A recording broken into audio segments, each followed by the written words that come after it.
गोकुळराव, अहो तुमचं आमच्या विरोधातलं तावा तावानं बोलणं भावलं बरं का आम्हाला. काय बोललात तुम्ही, वा वा.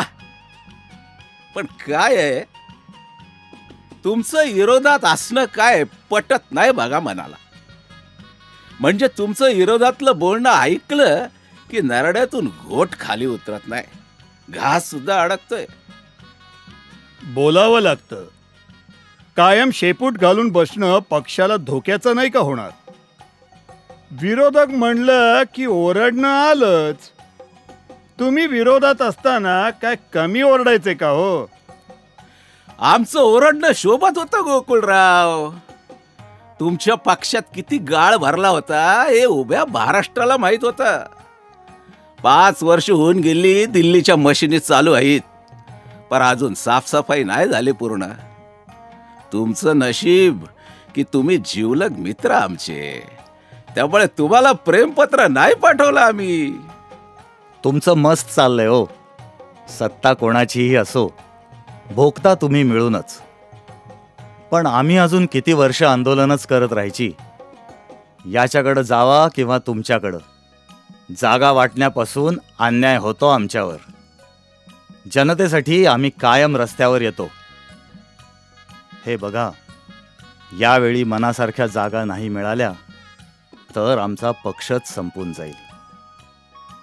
नका काळजी करू सोपानराव.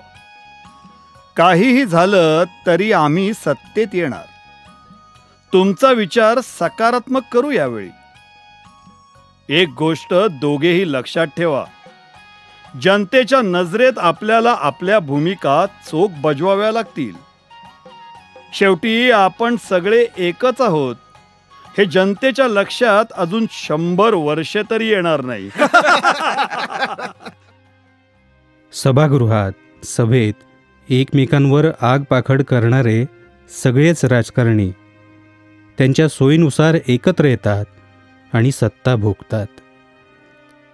आणि त्यांचे सामान्य कार्यकर्ते रस्त्यावर आपलं रक्त सांडतात, अंगावर गुन्हे दाखल करून घेतात, स्वतःचं आयुष्य बर्बाद करून घेतात. जेव्हा सामान्य माणूस अडचणीत येतो तेव्हा त्यासाठी कोणी नसतं, हे आपल्याला समजायला पाहिजे. सत्ता कोणाचीही असो, सामान्य माणसाला त्याच्या भाकरीसाठी झगडावंच लागतं.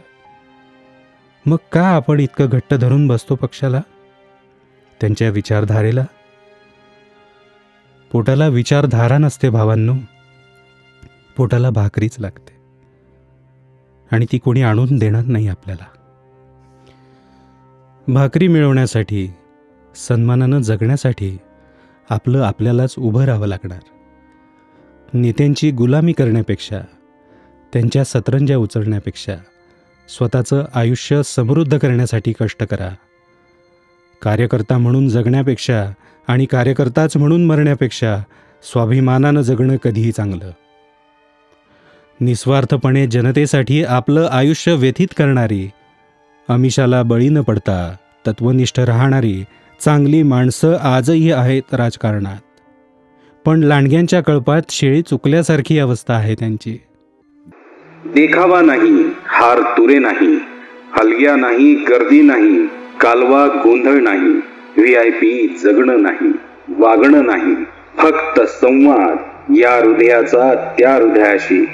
उद्दिष्ट एकच, शेतकऱ्याचा पोरगा आपला अण्णा आमदार झाला पाहिजे, विधानसभेवर गेला पाहिजे.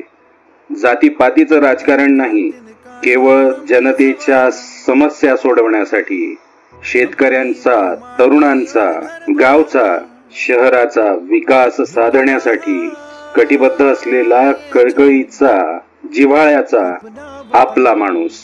जनसामान्यांच्या समस्या समजून घेण्यासाठी, अहोरात्र संवाद साधण्यासाठी उपलब्ध असलेला साधा माणूस.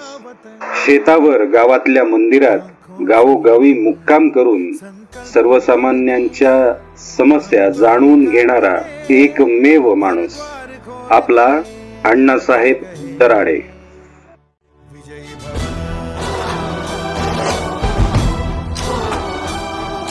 भव.